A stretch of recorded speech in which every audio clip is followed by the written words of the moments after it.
아주 명연기에 감동 많이 받았습니다. 참 은혜로운 그런 내용입니다. 그리고 연기를 참 잘하시네요. 은사가 있습니다. 지금이라도 BBC에 한번 또 어플라이를 한번 해봐도 손색이 없을 것 같습니다. 특별히 마귀하고 또 우리 주연급인 내일이 감사합니다. 우리 교사들 수고하셨습니다.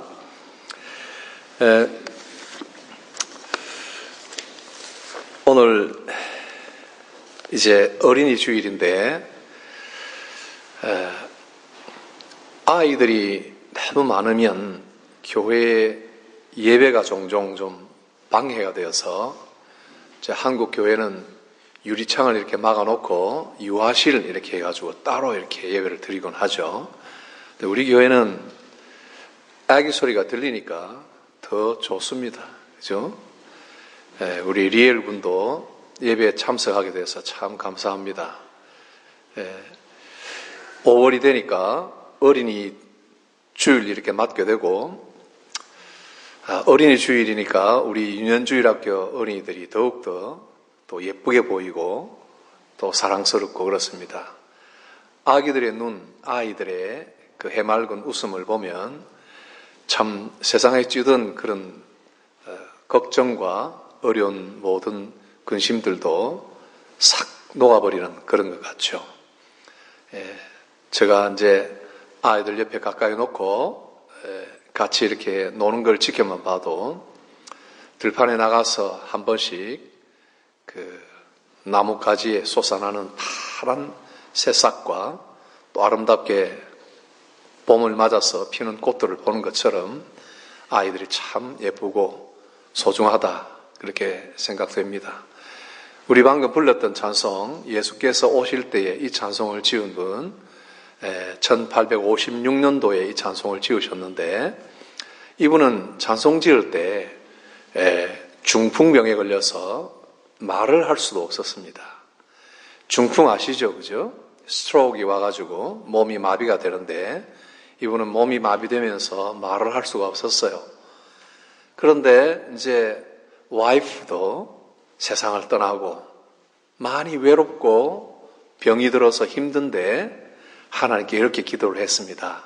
하나님, 내가 이렇게 어렵지만 정말 하나님 위해서 할 수 있는 일이 또 뭐가 있을까요? 생각하고 기도하고 이 찬송을 지었어요. 예수께서 오실 때에 귀한 보배, 그죠? 트레저리란 말입니다. 그죠? 귀한 보배, 골드나 다이아몬드보다 더 귀한 트레저가 있다 이러는데 그 트레저가 뭐냐 하니까 주일학교 아이들을 이야기한 거예요.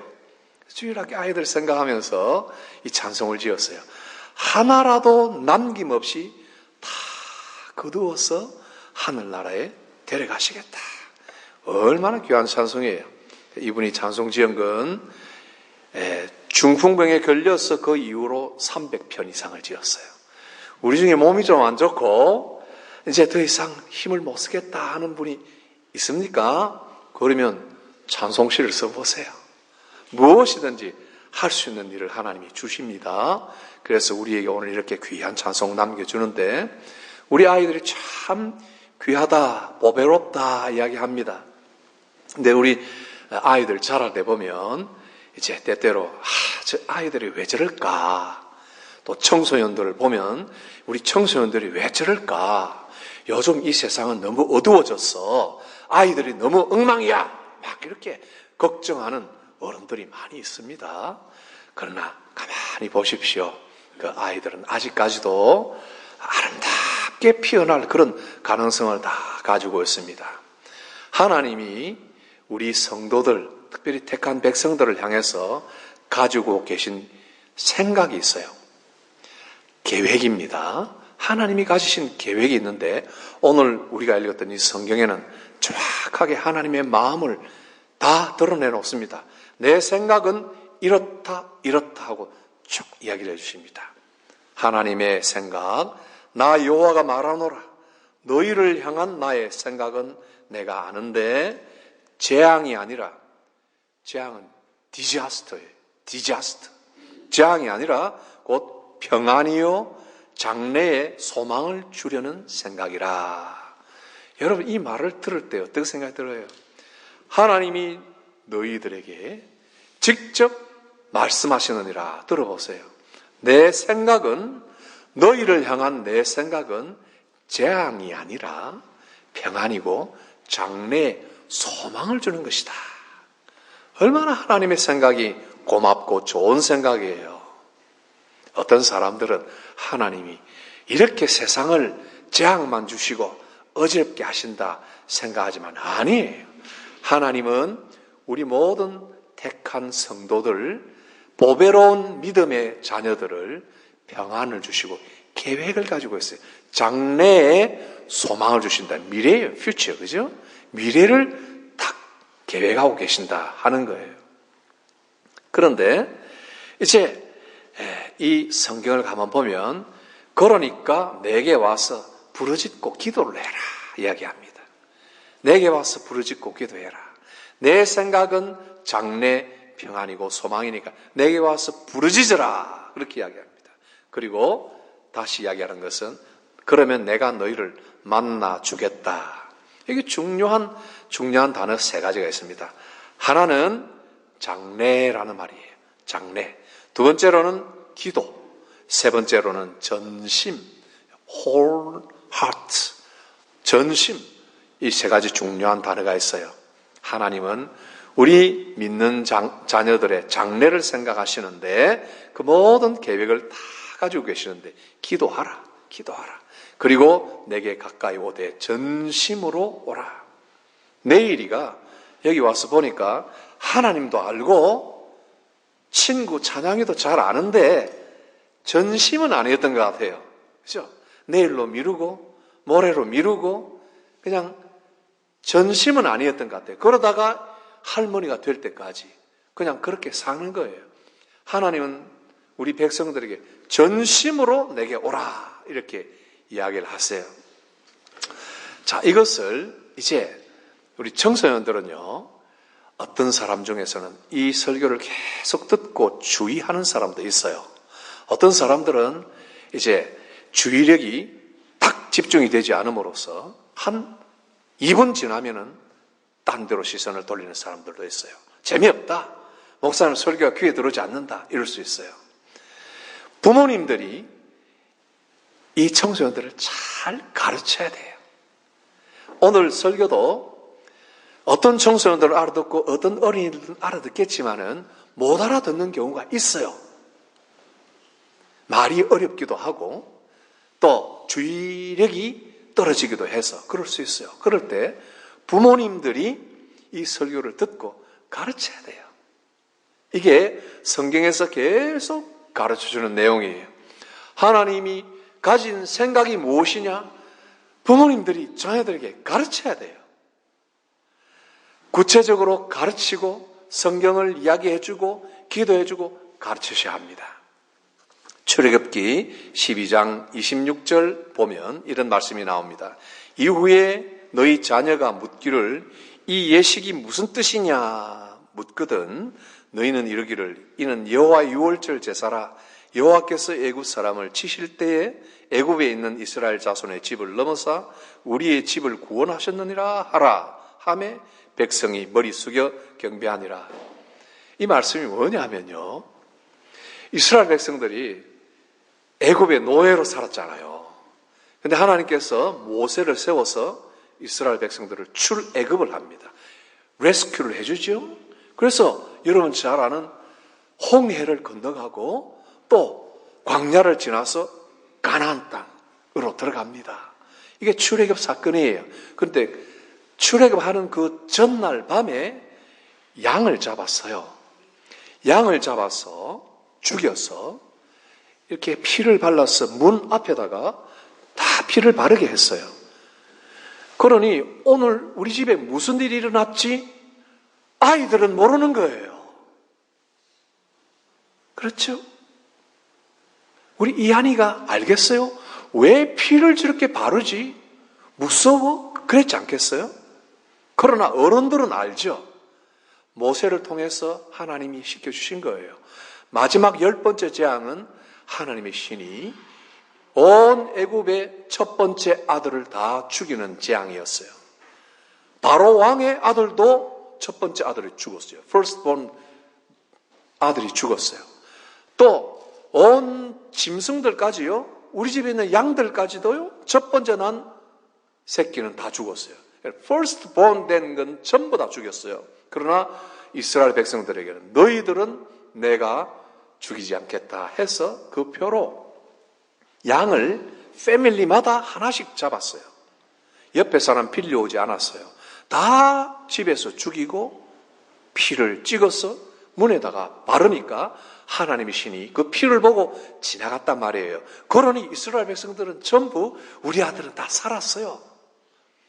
그러나 아이들이 이게 뭐냐 모르는 거예요. 그냥 아버지, 어머니가 하니까 구경만 하고 있었죠. 그런데 하나님께서 every year마다 이렇게 이 예식을 하여서 내가 너희를 구원한 것을 기념하고 remember 하도록 하라 하고 가르쳐 주셨어요. 그러니 어느 날 이제 이스라엘 백성들이 평화를 얻었어요. 평화로운데 어느 날 또 양을 죽여서 피를 이렇게 찍어서 또 이 예식을, 유월절 예식을 행하는 거예요. 그러니까 아이들이 묻습니다. 아빠, 이게 뭐예요? 왜 우리의 양을 죽여서 피를 뿌리는 이런 유월절, 패스오버 이런 걸 해야 돼요? 하고 물어요. 물을 때 부모님들이 이것을 잘 알아서 할아버지에게 배운 대로 잘 알아서 그것을 가르쳐 주어라 하는 거예요. 그러니 이 아이들이 그걸 또 배우고 그 아이들이 또 아이를 낳아서 배워주고 가르쳐주고 가르쳐주고 가르쳐준 것이 지금도 골드 스크린에 주위시들이 패스오버를 지키는 거예요. 자기들의 방법대로 그 전통을 지켜서 하나님이 우리를 구원해 주신 것, 하나님이 우리를 재앙을 주신 것이 아니라 평안을 주시고 장래의 소망을 주신 것을 기념하는 거예요.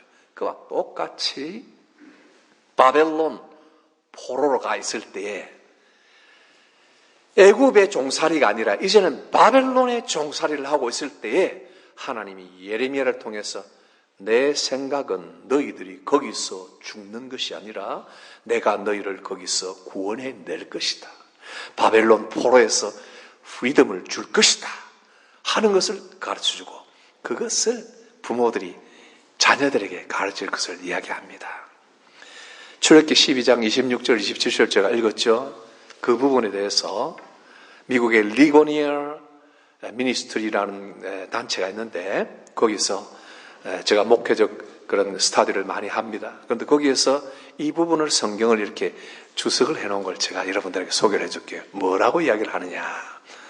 부모는 믿음으로 자녀를 양육하는데 앞장서야 된다. 물론 여기에는 지상교회도 핵심적인 역할을 하고 있지만 부모가 자녀를 신앙으로 양육하는 책임을 교회에 떠넘기고 아무것도 하지 않는 것은 허용될 수 없다. 교회는 하나님의 일에 대한 부모의 가르침을 대신하는 곳이 아니라 자녀들에게 신앙을 가르치는 어머니와 아버지의 일을 지원해야 한다. 따라서 부모가 신앙을 스스로 알아야 자녀에게 정기적으로 신앙을 가르칠 수 있다. 참 공감이 가는 이야기고 우리 교회에 꼭 들어맞는 이야기입니다. 왜 제가 우리 교회에 들어맞는 이야기라고 하느냐 하면은 1980년 초반에 한국의 강남에 아주 좋은 교회 훌륭한 담임 목사님이 이렇게 이야기를 하신 걸 기억납니다. 여러분 자녀들을 50%는 교회에 맡기세요. 그랬습니다. 아주 기분 좋은 이야기입니다. 50%는 맡기세요. 교회가 책임지고 하겠습니다. 그러나 50%는 여러분 부모들이 책임지고 자녀들을 가르쳐야 됩니다. 하고 이야기했어요. 그 말은 우리 교회는 딱 맞지는 않아요. 그렇죠?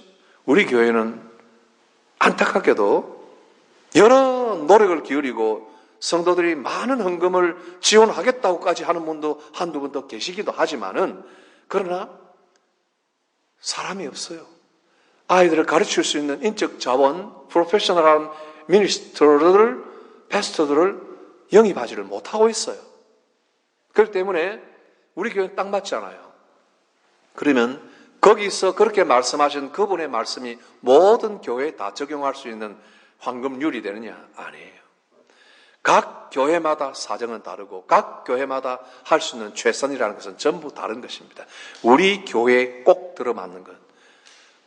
주일학교 부장, 청소년 부장, 청년부 부장, 교육부서를 맡은 분들이 전부 부모님들이에요.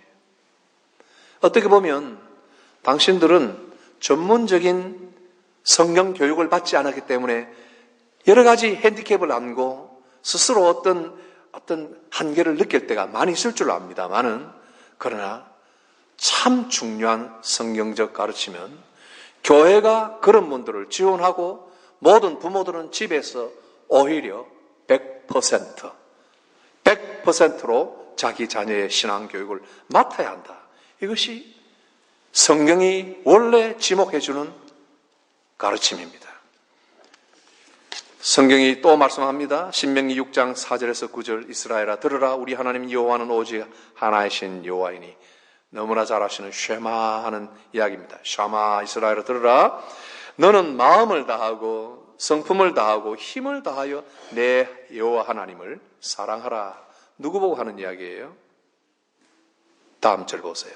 오늘날 내가 내게 명하는 이 말씀을 너는 마음에 새기고, 누구에게 이야기를 합니까? 7절, 내 자녀에게 부지런히 가르치며 집에 앉았을 때에든지 길에 행할 때에든지 누웠을 때에든지 일어날 때에든지 이 말씀을 강론할 것이며, 너는 또 그것을 내 손목에 매며 기호를 삼으며 내 미간에 붙여 표를 삼고 또 내 집 문설주와 바깥문에 기록할지니라. 부모에게 하신 이야기예요. 여러분 잘 아시는 하영조 목사님 경우에 교회냐 목회냐 가정이냐 둘 중에 선택하라는 그런 귀로의 노임에 나는 가정이다 그랬습니다. 왜? 이 가정의 아버지는 나밖에 없지만 교회 목회자는 다른 사람이 맡을 수 있다. 아니, 목사님이 교회의 소명을 받았으면 교회의 생명을 걸어야지 가정은 뒤에 두고라도 버리고라도 목회 성도들에게 목숨을 걸어야지. 일리가 있지만 성경적 교훈은 네 받은 나의 말씀을 네가 손목에 메고 미간에 붙여서 네가 그 아이를, 자녀를 아침이든 저녁이든 강론하라. 말씀을 가르치라. 이걸 이야기합니다. 얼마나 부모의 역할이 중요하다는 것을 분명하게 이야기해 줍니다. 그러므로 우리 부모들은 어린이 주일을 맞아서 이 보배로운 아이들을 상처 입히지 않도록, 망가지지 않도록 주님의 교양과 훈계로 잘 양육을 하셔야 돼요. 에베소서 6장 4절에 아비들아 너희 자녀를 노엽게 하지 말고 오직 주의 교양과 훈계로 양육하라. 어린이 주일에 빠지지 않는 성경 구절이에요. 자식들은 전부 모방을 하며 자랍니다. 그렇죠? 밖에 가서는 친구 모방하고 선생님 모방하고 집에 와서는 주로 부모님 모방합니다. 우리 아이들 보죠? 뒷짐지고 걷는 것 아버지하고 똑같은 아이들 있습니다. 누군가 금방 떠오르죠? 뒷짐지고 걷는데 뒷모습이 아버지하고 똑같아요. 저도 마찬가지죠. 시골에서 어떤 임지를 옮겨가지고 나와서 이제 목회지로 갔는데 어떤 성도가 밖에서 낯선 아기를 봤대요. 아이가 뛰어노는 걸 봤는데 저 아이가 처음 본 아이인데 누구지 했는데 강단에 목사님이 탁 서는 순간 목사님 아들이구나 하고 알았답니다. 얼굴도 담을 뿐만 아니라 말하는 것도 담고 생각도 담고 태도도 담고 가치관도 담고 사상도 닮아갑니다. 전부 모방합니다. 그런데 아버지가 늘 집에 와서 사납고 불친절하고 예의가 없고 비난하고 화만 쏟아내고 계속 꾸지람 말 한다면 그 아이의 마음은 찢어지고 상처 입어서 계속 그것을 흡수하게 되는 거예요. 그래서 정말 교회 와서 하나님은 우리 아버지시야. 땅에서도 아버지들이 우리를 위해서 이렇게 열심히 일을 하는데 우리 하나님 아버지는 오직 더 좋은 걸 주시기 위해서 이럴 때 혼동이 일어나는 거예요. 그래서 하나님 아버지라는 말을 싫어하는 사람들이 참 많고, 도대체 하나님이 어떻게 사랑의 하나님인가, 어떻게 우리에게 하나님이 하필 아버지가 되시는가, 이런 것에 대해서 혼동하는 자녀들이 많이 있다고 합니다. 부모의 책상 위에 놓여있는 이상한 잡지들이나 부모의 컴퓨터에 올려져 있는 이상한 영상들을, 여러분, 이런 것들은 자녀들에게 막중한 영향을 끼칩니다. 그걸 보고 들고 가서 학교에서 희덕거리고 같이 아이들끼리 아무렇지도 않은 채 그냥 그런 사상에 물들어가고 그런 관심을 솟아가며 삐뚤어진 그런 생각들을 가지게 됩니다. 어머니들 참 많은 수고들을 하십니다. 정말 애를 많이 쓰셔요. 하루 종일 쉬는 시간이 없는 것 같아요. 우아하게 누구 말 맞다나 앉아서 커피 한잔 할 시간이 없다. 그러면서 아이들을 하나도 키우고 둘도 키우고 셋도 키우는데, 우리 어머니들 아침 일찍 일어나서 온 정성을 다해서 아이들 키우고 아이들의 건강을 위해서, 자녀들의 지식의 향상을 위해서 학교에서도 잘 할 수 있도록 뒷받침을 잘 해줍니다. 그러나 그 아이들을 영적으로 어떻게 먹이고 있는가 관심을 가지셔야 됩니다. 하나님의 말씀으로 이 아이들을 어떻게 가르치고 있는가, 이 모든 세상의 혼탁한 가치관과 윤리관과 이런 모든 철학에 대해서 부모들이 어떤 생각을 가지고 어떤 지침을 가지고 무슨 근거를 가지고 이런 것을 생각할 수 있도록 어떤 기반을 제공해 주는가, 전부 부모의 몫이에요.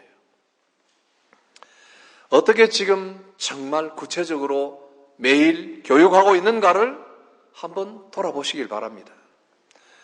잠언 22장 6절 보면 마땅히 행할 길을 아이에게 가르치라. 여러분, 주의 교양과 훈계, 내가 명하는 이 말씀, 마땅히 행할 길, 이건 전부 부모들이 먼저 알아야만 할 수 있는 것들이죠. 그리하면 자녀들이 늙어서 그것을 떠나지 아니하리라. 어떤 잠언서를 보면 부모들이 하는 이야기를 절대로 그 훈계를 경시하지 말아라 하는 이야기가 있는데, 그것도 자녀들에게 말할 때는 이미 많은 성경적 교훈을 들려줬을 때 이제 그것을 주의하라고 말을 할 수 있는 거예요. 아무것도 지침이 없는데 무슨 가치관으로 살겠습니까? 오늘은 어린이 주일이니까 교회 가는 것보다 내일이 불러다가 그냥 저기 어린이 공원을 가고 저기 런던 아이 보러 가자, 놀러 가가지고 실컷 놀다가 옵니다. 주일은 다음 주일 또 오는 거니까, 그죠? 넥스트 위크라고 그랬잖아요. 다음 주일 또 오는 거지만 오늘 어린이 주일은 한 번 아니냐? 어린이 공원으로 가자. 그리고 다음 주일 날 너 왜 교회 갈 때 준비를 안 해? 너 왜 요절을 안 외웠어? 주일 학교 왜 안 가? 이러면 아이들이 그걸 듣겠냐고요.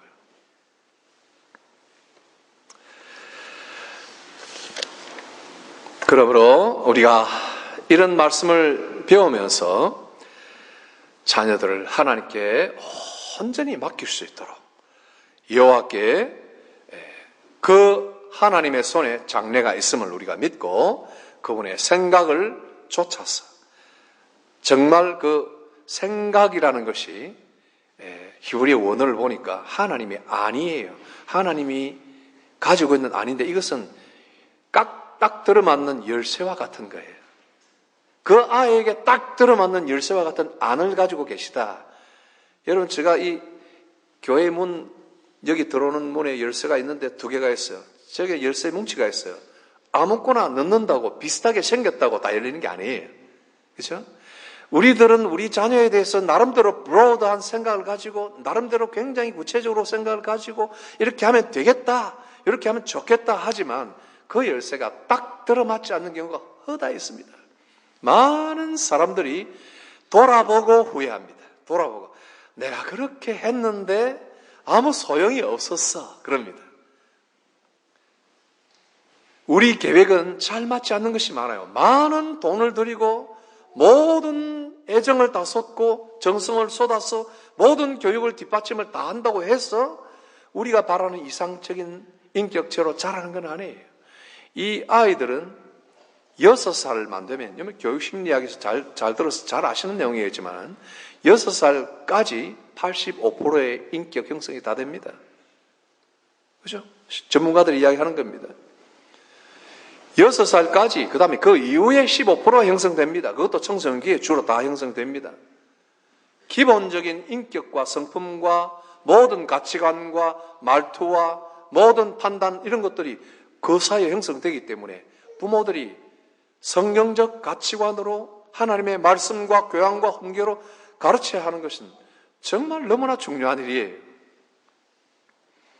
그러니 하나님께 부르짖고, 많은 부모들이 조금 이제 교육의 도를 통했다 하는 사람들은 그거 다 소용없더라 이렇게 말합니다. 저도 그렇게 말할 때가 많죠. 막 그렇게 학군 따지고 뭐 옥스캠 이야기하고 뭐 다 그래봤자 다 별거 없더라. 뭐 하버드 뭐 다 뭐 별거 없더라. 다들 그렇게 이야기하잖아요. 막 그렇게 해서 좋은 직장 들어가도 별거 없더라. 결국은 지 인생 지가 살고 내 인생 내가 사니까 그냥 적정한 거리에서 아이들 그냥 밀어주면 되는데, 이건 어떤 면에서는요 책임 방조예요. 맞는 말 같은데 아니에요. 부모는 끝까지 부르짖고 기도해주고 하나님의 안대로 인도해 가시길, 하나님이 출구를 가지고 계시는 거예요. 지금 예레미야에게 주신 이 말씀은 바벨론 포로 중에 있는 예레미야의 그 백성들을 향해서 예레미야에게 주신 거예요.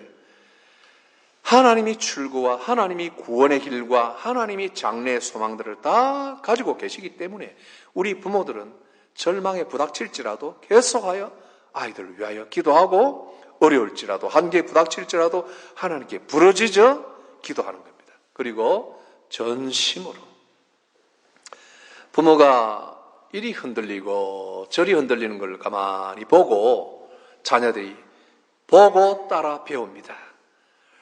말은 하나님 중심인데 조금 어려운 일이 생기면 거기서 낙심하여 눈물 흘리고 주저앉아서 펑펑 울고 있고, 조금 돈이 좀 들어오면 돈 때문에 돈 하면서 쌤을 하고 이 돈이 최고라고 막 그냥 좋아하는 걸 가만히 옆에서 지켜보면 아이들은 그것 보고 배우죠.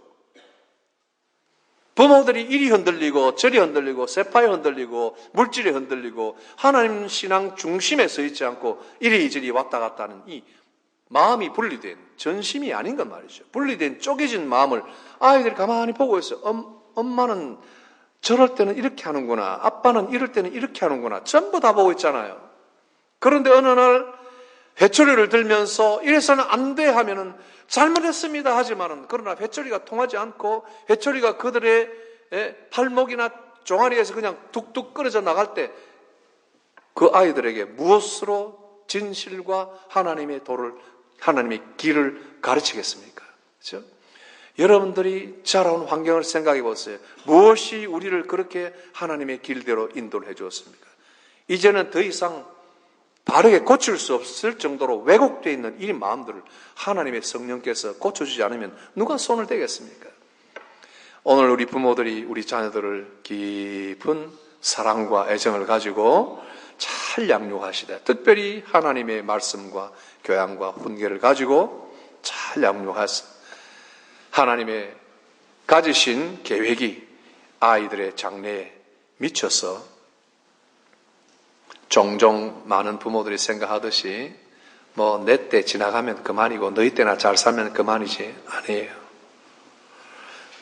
미국에서 어떤 조사에 의하면 조나단 에드워즈 목사님의 가문과 맥스 아무것이라는 한 다른 사람의 가문을 조사하는 그런 통계를 내더라고요.